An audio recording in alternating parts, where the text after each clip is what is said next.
Welcome to Today I Learn More, where every day is a step closer to insight and truth.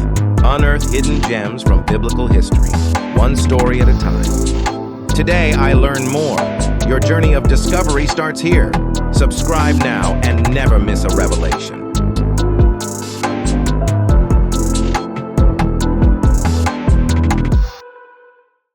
Imagine, if you will, the bustling streets of ancient Jerusalem, where the air is thick with the scent of spices and the sounds of merchants hawking their wares. In the midst of this vibrant chaos stands a scribe, his hand steady as he carefully unrolls a scroll. This scroll, worn at the edges from years of reverent handling, holds within it words believed to be the very voice of God. And so, our journey begins, a journey that spans millennia, tracing the sacred stories, laws, and teachings that would eventually coalesce into what we now call the Bible. The compilation of the Bible is not just a story of ink and parchment, it's a chronicle of faith that has shaped the course of history. Picture this. Long before the written word, stories were shared around campfires and in temple courts.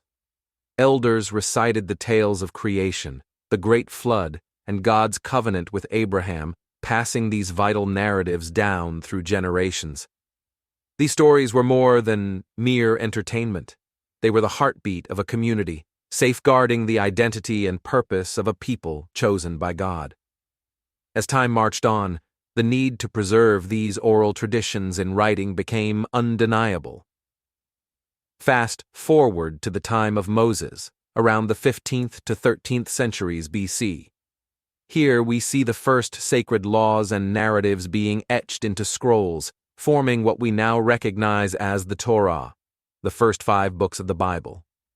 These texts were foundational, encapsulating not just laws, but the very essence of Israel's identity. But the story doesn't stop there. As the years turned into centuries, other writings were added to this growing collection. Historical accounts like Joshua and Judges, poetic masterpieces such as Psalms, and prophetic messages from figures like Isaiah and Jeremiah began to fill the shelves of this sacred library. Each book was meticulously copied and preserved, ensuring its place in the heart of the faith community. Now let's fast forward to the 3rd century BC, a time when Alexander the Great's conquests had spread Greek culture far and wide. Jewish communities living outside of Israel, particularly in Egypt, began to adopt Greek as their primary language.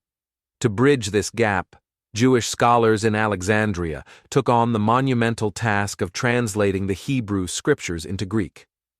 This translation, known as the Septuagint, was a game-changer. Not only did it include the traditional Hebrew scriptures, but it also encompassed additional writings that would later be known as the Apocrypha. This sparked a debate that would echo through the ages, influencing the distinctions between Protestant, Catholic, and Orthodox Bibles. By the time we reached the 1st century AD, the Hebrew scriptures were firmly established and held in high esteem. Yet, discussions about which texts should be considered authoritative were far from settled.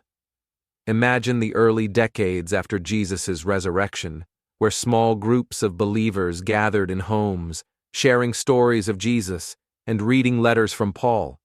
These gatherings were the lifeblood of the early Christian movement, and the writings produced during this time would eventually form the New Testament. The process began with eyewitness accounts of Jesus' life and ministry.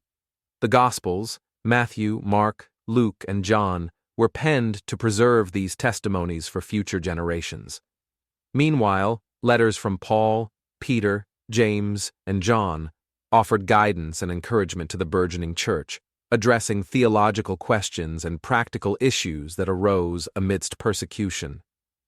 As the church spread across the vast expanse of the Roman Empire, the need for clarity regarding which writings were truly inspired became paramount. Heretical movements, such as Gnosticism, often promoted their own texts, prompting church leaders to discern the authentic from the false. The journey to define the New Testament canon was anything but straightforward. Early church leaders began identifying texts that were widely accepted and foundational to the faith. By the 4th century AD, significant milestones began to shape the canon. Athanasius's Easter letter in 367 AD was groundbreaking. It was the first known document to list all 27 books of the New Testament as we recognize them today. The councils of Hippo in 393 AD and Carthage in 397 AD brought together church leaders who officially affirmed the New Testament canon, ensuring consistency across the growing Christian world. But this wasn't just a matter of picking favorites. Church leaders relied on specific criteria: apostolic origin, alignment with Orthodox teaching, and widespread use in worship. This meticulous process safeguarded the integrity of what would become the New Testament. With the canon defined, the Bible was unified, but its story was far from over. The next challenge was making it accessible to an increasingly diverse audience. Enter the Latin Vulgate, commissioned by Pope Damasus I in the 4th century. Jerome's translation of the Bible into Latin became the standard for Western Christianity for over a millennium. Fast forward to the 16th century, the Reformation ignited a fiery passion for making the Bible accessible to everyone. Key figures like John Huss and William Tyndale emerged, advocating for the Bible to be available in the common tongue. Huss, a Bohemian reformer, faced excommunication and execution for his beliefs, while Tyndale translated the Bible into English directly from Hebrew and Greek. His work was revolutionary, but it also cost him his life. Tyndale's dying prayer, "Lord, open the King of England's eyes," was answered when King Henry VIII authorized the English Bible shortly thereafter. Tyndale's translations would go on to influence the King James Version, one of the most enduring translations in history. As centuries passed, the Bible transcended linguistic, cultural, and geographic boundaries, becoming the most widely translated and distributed book in history. But its legacy is not just about reach, it's about its profound ability to inspire, transform, and unite believers across time and space.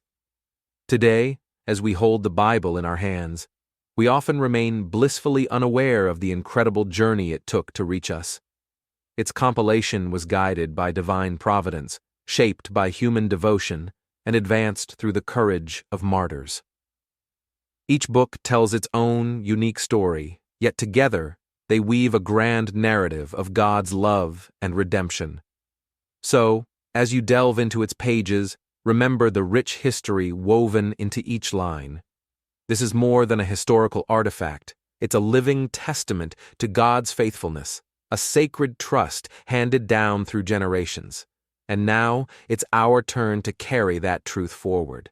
Thanks for watching Today I Learn More. If you enjoyed this video, like, share, and leave a comment below.